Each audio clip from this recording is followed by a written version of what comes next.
주일 예배에 함께 참여하신 한성교회 모든 성도 여러분을 환영하고 축복합니다. 나 자신보다 나에게 더 가까이 계신 우리 하나님께서 여러분 모두에게 하늘의 크신 은혜와 평화 가득 부어주시길 주님의 이름으로 간절히 기원합니다. 하나님 나라가 지금 여기에 이런 주제로 말씀 이어가고 있습니다. 오늘은 그 마지막 시간으로 가르치기와 전도하기를, 이런 제목으로 함께 은혜 나누도록 하겠습니다. 다음 주부터는 예수님과의 만남이 남겨준 선물, 이런 주제로 말씀 이어가도록 하겠습니다. 우리가 사도행전 통해서 하나님 나라 관련된 말씀을 함께 나누었는데요, 사도행전을 통해서 우리는 재확인합니다. 교회가 하나님 나라의 전이 되다. 교회는 바로 예수님을 하나님 나라 왕으로 모시고 성령의 도우심을 따라 예수님 걸으신 그 길을 예수님과 함께 걷고 하나님 나라를 완성해 가는 곳이다. 이렇게 사도행전을 통해서 우리가 교회를 정의했습니다. 이렇게 교회를 예수 중심으로 정의를 하면 예수님이 우리에게 하신 말씀을 떠올리지 않을 수 없습니다. 마태복음 7장 21절의 말씀에 예수님이 이렇게 말씀하셨어요. 나더러 주여 주여 하는 자마다 다 천국에 들어갈 것이 아니요 다만 하늘에 계신데 아버지의 뜻대로 행하는 자라야 들어가리라. 피하고 싶은 말씀이에요. 도망가고 싶은 말씀입니다. 안 봤으면 하고 슬쩍 넘기고 싶은 말씀입니다. 왜냐하면 주여 주여 하는 건 어렵지 않아요.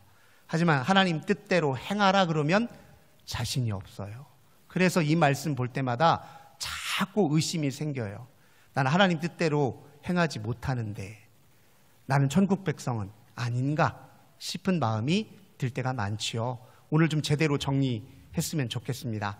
하나님의 뜻대로 행하라고 했지 하나님의 뜻대로 행하는 일에 완벽하고 성공하라고 하신 적은 없습니다. 하나님 뜻대로 행하다 실패하는 건 괜찮습니다. 하나님의 뜻대로 행할 마음이 없는 게 문제예요. 주여 주여 말은 하는데 주님을 통해 밝혀진 하나님의 뜻을 행할 마음이 없다면 그리스도가 중심인지 재확인할 필요가 있습니다. 그리스도가 내 주인인지 재확인할 필요가 있습니다. 나는 그리스도를 하나님 나라 왕으로 정말 모시고 있는지 재확인할 필요 있습니다. 뜻을 행할 마음은 있지만 잘 안 돼서 번번이 실패하는 건 괜찮습니다. 성령님이 도우시니까, 때가 되면 행하게 하실 것이니까, 완수하게 하실 거니까. 하지만 마음 자체가 없으면 그건 문제예요. 교회의 중심이 그리스도이신데 그리스도를 자기 중심에 품지 않으면, 그런 교인이라면, 그런 교회라면 그게 진정한 교회일 수 있습니까?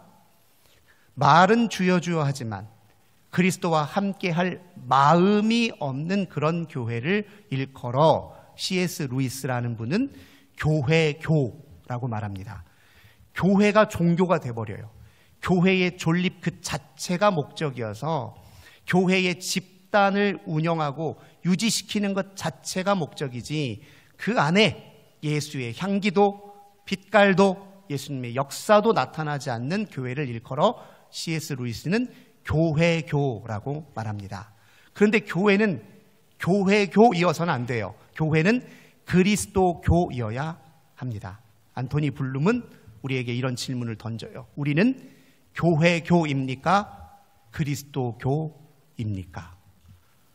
이런 질문을 던지면 교회교로 남아있는 그 교회들의 운명이 어찌 될지 궁금해지죠. 예수님이 마태복음 19장 21절에서 이런 말씀을 하신 적이 있습니다. 21장 19절입니다. 21장 19절에서 어느 날 제자들과 함께 예루살렘을 거니시는데 무화과 나무를 발견했어요. 근데 그 무화과 나무가 잎사귀는 풍부한데 열매가 없는 거예요. 예수님이 그 열매 없는 무화과 나무를 가리켜서 너는 앞으로도 열매가 없을지어다 이렇게 말씀하시니 무화과 나무가 말라 죽어버리는 일이 생겼습니다.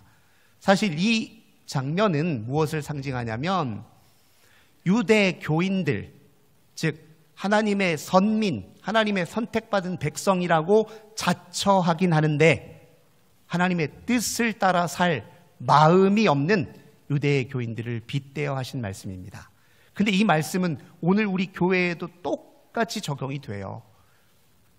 교회는 있는데 그 중심인 예수님이 그저 가면으로만 존재하고 빈말로만 존재하고 빈 껍데기로만 존재하는 그런 교회교라면 그 교회고는 곧 말라 죽게 될 것이다. 예수님이 그렇게 말씀하신 것입니다. 교회의 미래를 걱정하는 분들이 참 많습니다. 실제로 교회의 교인 수가 감소하고 있거든요. 모든 교단 대부분의 교회가 감소하고 있습니다. 통계적으로 그렇게 드러나 있습니다. 지금 통계의 흐름을 따라 전망을 하자면 2050년이 되면 기독교인 인구는 560만으로 줄 것으로 예상하고 있습니다. 이제 우리나라 전 인구의 10% 정도밖에 기독교인 비율이 차지하지 못하는, 그게 낮아진다는 거죠. 근데 어떤 미래 학자분들은 이렇게까지 또 전망해요. 560만, 600만 명 정도 줄어들긴 하는데 그 중에 200만 명은 이단 사이비 종교의 기독교로 분류는 되지만 실상은 이단 사이비 종교인 형태일 것이다라고 예측을 해요. 그러면 정통 기독교는 400만 정도밖에 남지 않는 거예요. 그러니 이런 통계적 전망이 이러하니 교회의 미래에 대해서 염려하는 분들이 생길 수밖에 없습니다. 그런데 그런 통계적 전망 말고요, 우리 예수님 말씀에 근거해서 단순하게 이야기해 보자고요. 교회가 그리스도가 중심이라면 망할 리가 있습니까? 교회가 그리스도가 중심이 아니라면 망하겠지요. 그게 예수님의 방식대로 교회를 전망하는 바른 방법일 것입니다. 사실 교인 수의 감소가 문제의 핵심은 아닙니다. 교인 수가 감소하더라도 교회가 그리스도 중심으로 바로 서 있기만 하다면 교회를 통한 하나님의 구원의 역사는 지속될 것입니다. 교인 수 하면 초대교회를 우리가 떠올리지 않을 수 없는데요. 사도행전 통해서 교회가 처음 태동할 때 몇 명으로 시작됐습니까? 120명. 120명의 예수 제자들이 전 세계를 뒤흔들었습니다. 로마 제국을 무너뜨렸습니다. 수가 많아서입니까? 그들이 재산이 많아서입니까? 그들에게 권력자들이 많아서 그렇습니까? 그들에게 정치적 영향력이 있어서였습니까? 아니에요. 그들이 예수 중심의 공동체를 형성했기 때문에 일어난 일이에요. 교인 수가 핵심은 아닙니다. 교인 수가 감소하더라도, 교회가 죽는 듯 보이더라도 예수가 중심이면, 예수님이 다시 사셨듯 교회는 다시 살게 되어 있습니다. 그래서 사실 교회의 가장 큰 위협은 외부에 있지 않고 내부에 있어요. 외부의 요소, 사회문화적 정황과 상황이 교회의 위협이 아니라 교회 내부에 과연 우리는 그리스도 중심의 신앙을 갖고 있느냐 없느냐, 입으로만 빈말로만 쥐어줘야 하느냐 아니냐, 이게 가장 교회의 위협이 되는 요소라는 것을 기억할 필요가 있습니다. 사실 교회는 언제라도 교회교로 타락할 위험성을 안고 있습니다. 초대교회에도 그런 위험성이 전혀 없었던 건 아닙니다. 오늘 우리가 만나보게 될 아나니아와 삽비라 부부의 이야기가 대표적이에요. 초대교회에도 교회교로 전락할 위험성이 있었지만 그걸 어떻게 극복하고 차단했는지 우리가 주의 깊게 살펴볼 필요가 있습니다. 아나니아와 삽비라는 부동산을 처분해서 헌금하려고 사도들의 발 앞에 두었습니다. 그런데 부동산을 처분하긴 했는데 일부는 감춰두고 사도들 앞에 갖다 줄 때 마치 전부 다 바친 것처럼 속였어요. 근데 이게 참 사실 모순적인 행동입니다. 원래 헌금하려고 부동산 처분하는 일이 쉬운 일인가요?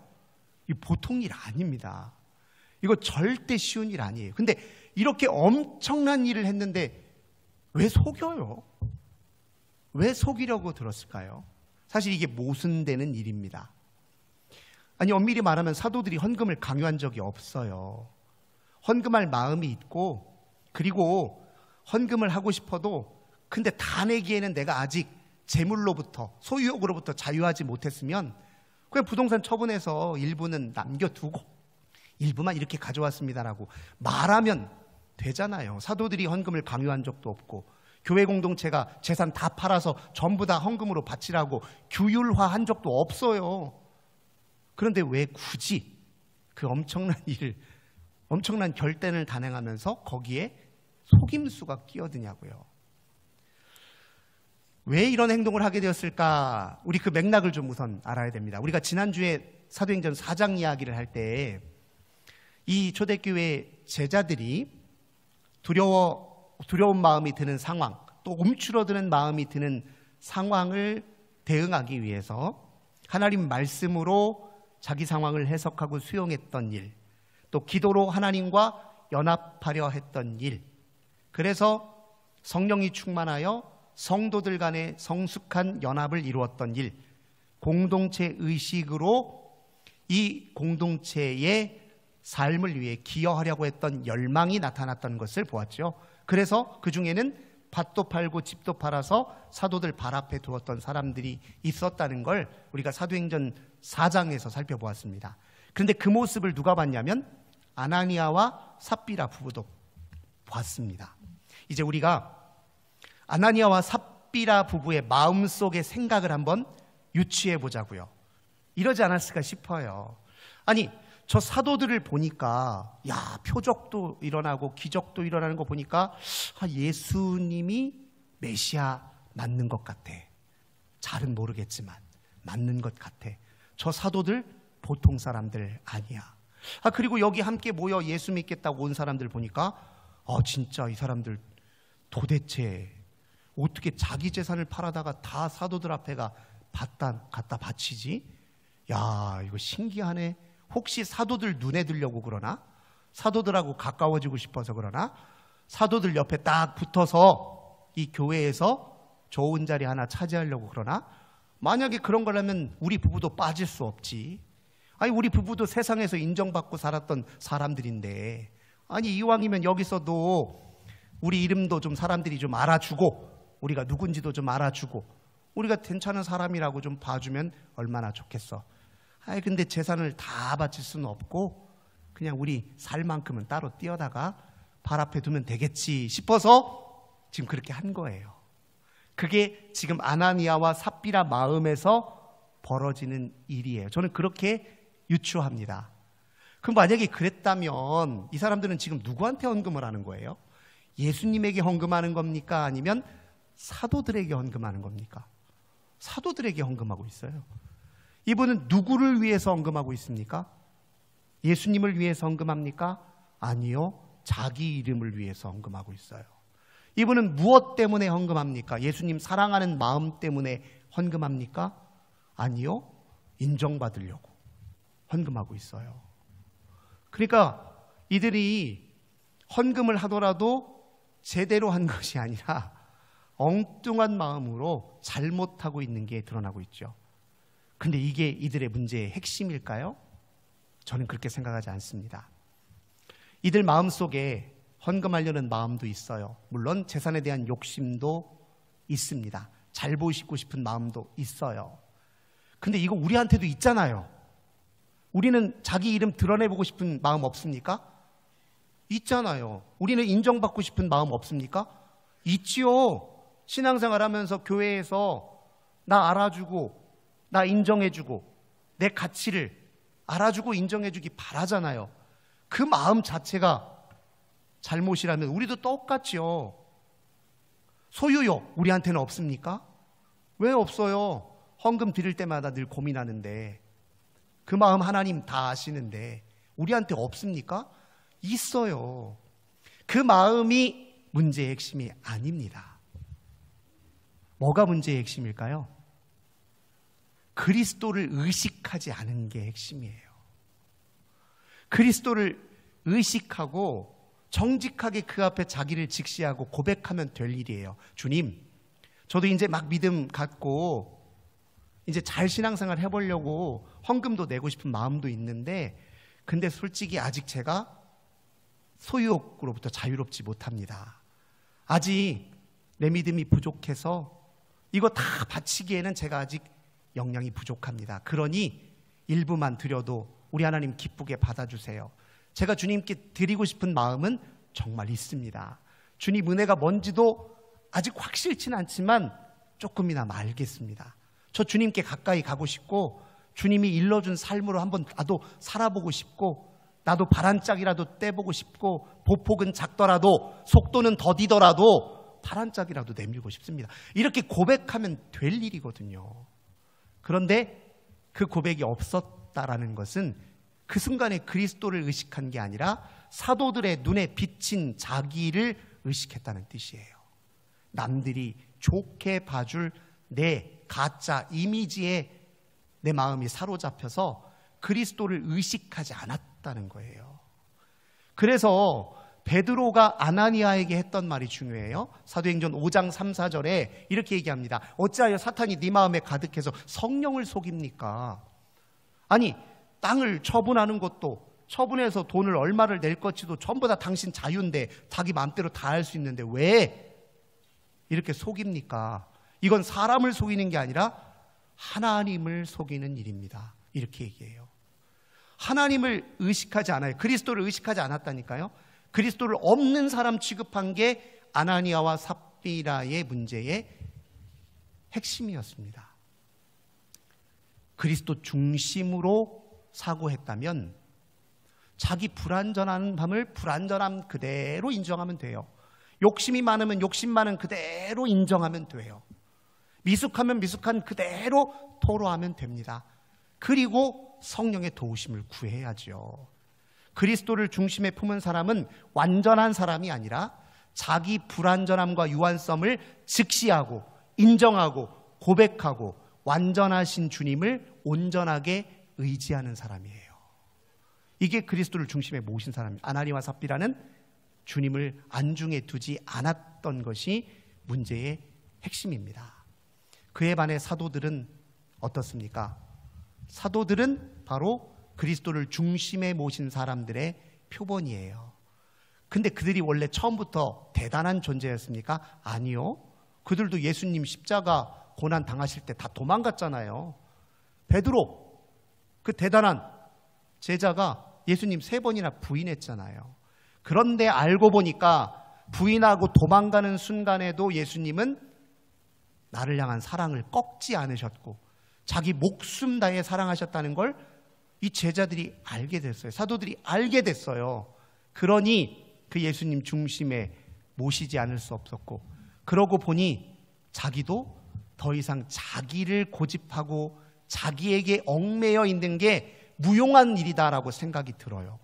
그래서 자기 부인의 길을 걷기 시작했고, 그러다 보니 그리스도의 역사가 자기에게 나타난 것 뿐이었습니다. 사도들은요, 표적과 이적을 일으키면서도 한 번도 자기 능력이라고 생각해 본 적이 없어요. 성령을 통해 내 안에 내주하시는 그리스도의 능력이 나라는 사람을 통해 드러났을 뿐이지 내 능력이라고 말한 적이 없고 그렇게 생각해 본 적도 없는 사람들이에요. 사도들이 진짠지 아닌지가 어디에서 드러나느냐? 사도들을 극렬하게 싫어했던 유대교의 타락한 종교 지도자들이 사도들에게 했던 행태를 보면 역설적으로 사도들이 진짜 신앙인이라는 게 드러나요. 이 유대교의 타락한 종교 지도자들 입장에서 보면, 아니 그렇게 꼴보기 싫고 그렇게 못마땅했던 예수를 죽여놨어요. 그런데 이 예수가 죽은 게 아니라 되살아난 것 같아요. 사도들에게서 되살아난 것 같아서 이들이 또 위협이 듭니다. 이들이 사도들을 대하는 마음은 예수님을 대했던 그 마음과 똑같아요. 사도행전 5장 17절에 보면 이런 표현이 있어요. 대사장과 그와 함께 있는 사람, 그 사두개인의 당파가 마음의 시기가 가득했다, 이렇게 돼. 이 대사장과 사두개인이 사도들을 보니까 시기심이 막 생겨요. 근데 이 시기심은 이들이 예수님을 바라봤을 때도 똑같이 생겼던 마음이에요. 마가복음 15장 10절에 보면 빌라도 재판 과정에서 빌라도가 알아챘어요. 대제사장들이 시기심 때문에 예수를 고발했다라고 정확하게 짚어냅니다. 뭘 시기했다는 거예요? 시기가 나한테는 없고 상대방에게 있는 것을 탐하는 마음이잖아요. 그럼 도대체 자기들에게는 없고 예수님과 사도들에게 있는 건 뭘까요? 백성들의 존경과 사랑과 추앙입니다. 백성들이 자기를 향해서 존경과 사랑과 추앙의 마음이 없어요. 자기 압니다. 근데 그것이 시기가 되어서 사도들을 가로막은 것이죠. 그런데 이렇게 해서 감옥에 가두기까지 하고 재판에 회부하기까지 하는데, 근데 사도들은 그런 상황에서 어떻게 생각을 했냐면, 육체적으로 고된 일이에요. 감옥에 갇히고 재판에 끌려다니고, 그리고 어떻게 처벌이 일어날지 예측할 수 없는 상황이면 육체적으로 고되고 정신적으로 괴롭고 감정적으로 고통스러워요. 그런데 이상하게 영적으로 반가워했던 게 사도들입니다. 사도행전 5장 41절입니다. 뭐라고 얘기하냐면, 사도들은 그 이름을 위하여 능욕받는 일에 합당한 자로 여기심을 기뻐하면서, 기뻐했대요. 왜 기뻐한 줄 아십니까? 사도들은 내가 지금 예수 길을 제대로 걷고 있구나를 확인하는 표징으로 뭘 삼았냐면 이 고난을 표징으로 삼았다는 거예요. 내가 지금 고난을 당하는 거 보니까 나 지금 예수 곁에 있는 건 맞네? 이걸 확인한 거예요. 표적과 이적이 아니라, 치유의 기적이 아니라 감옥에 갇히는 일을 통해서 내가 예수와 함께 있다는 걸 확인했다는 거예요. 여러분, 이거 우리도 마찬가지입니다. 일이 술술 잘 풀리는 것으로 내가 주님과 함께 있다라고 확인하는 게 아니에요. 자꾸 안 풀리고 막히고 실패하고 넘어지는데도 내 마음이 주님 곁을 떠나고 싶지 않으면 그곳으로 내가 주님과 함께 있다는 걸 확인하는 겁니다.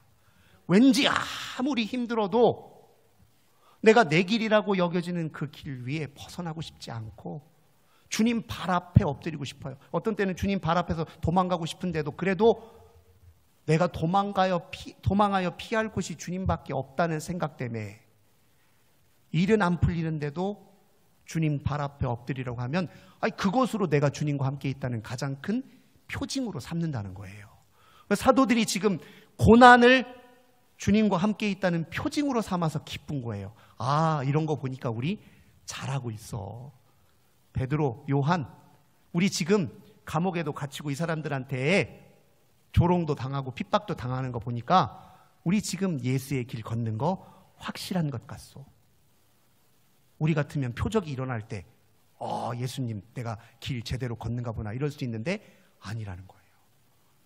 그 사도들의 마음이 그렇기 때문에 그들은 감옥에 갇히면서도 재판에 회부되면서도 예수 이름을 증거하는 일에 담대했습니다. 그 중심에 주님이 계시고 주님의 길을 걷는 일을 기뻐하고 그 일이 나의 삶의 현실에서 이렇게 드러나고 있다는 걸 끊임없이 확인했기 때문에 그들은 예수를 드러냈어요. 사도행전 5장 29절에서 31절, 내가 사람의 말에 순종하는 것보다 하나님께 순종하는 게 마땅합니다. 여러분들은 예수님을 십자가에 못 박아 죽였지만 우리 조상들이 대대로 믿었던 그 하나님이 그분을 다시 살리셨습니다.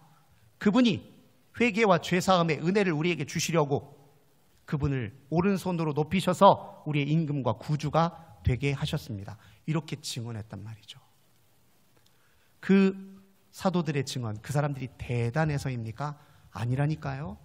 대단해서가 아니라 그리스도를 의식하고 그리스도의 길을 걸으려는 열망이 있고 발 한 짝이라도 떼려고 하니까 사도들에게 그런 역사가 나타난 것입니다. 오늘 우리들에게도 동일합니다. 우리들도 사도들의 신앙을 드러낼 수 있습니다. 왜요? 사도들의 신앙은, 사도들이 걸었던 길은, 사도들이 고백했던 예수는 진짜기 때문에 그래요. 가짜가 아니라 진짜기 때문에 그렇습니다.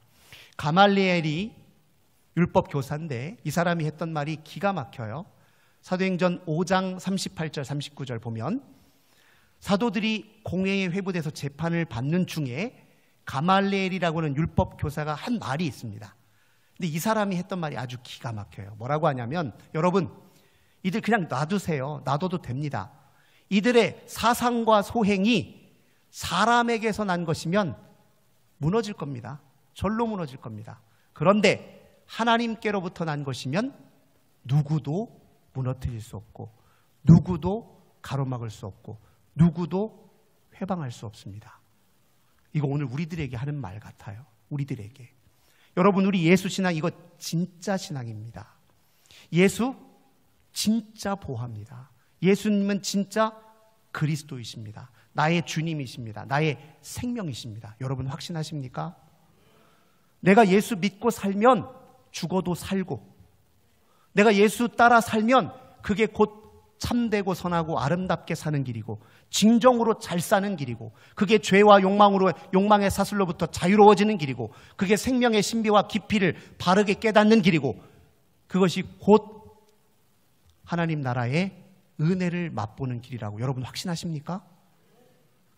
오늘 이 시대가 혼란하고 교회 전망이 아무리 어둡다 할지라도 내 신앙이 바로 서면 괜찮습니다.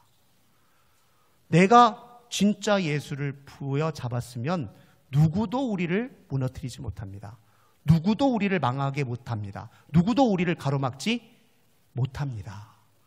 세상이 혼란스러울수록 우리 영혼에, 우리의 영에, 우리의 신앙에 진실해야 할 필요가 있습니다. 진실한 신앙은 진실한 역사로 이어지고, 진정한 신앙은 진정한 생명과 풍요로 이어집니다. 예수는 그리스도시요, 예수는 우리의 왕이십니다. 왕 대신 이 주님 영원히 끝까지 부여잡고, 그분 발 앞에 헌금이 아니라 우리 자신을 드려야 됩니다. 예물이 아니라 우리 마음을 드려야 됩니다.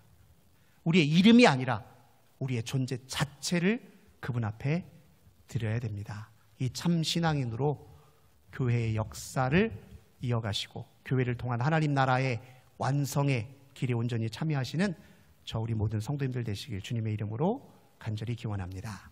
좋으신 주님 감사드립니다.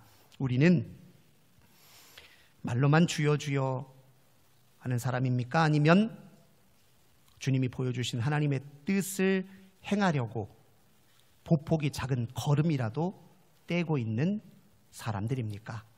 실패할 망정 시도하고 있는 사람들입니까? 스스로 말씀을 통해 되돌아봅니다. 예수는 그리스도시다. 예수는 나의 주님, 나의 왕이시다. 이 고백이 진실한 신앙의 고백이 되게 하소서. 주 예수님의 이름으로 간절히 기도드립니다. 아멘.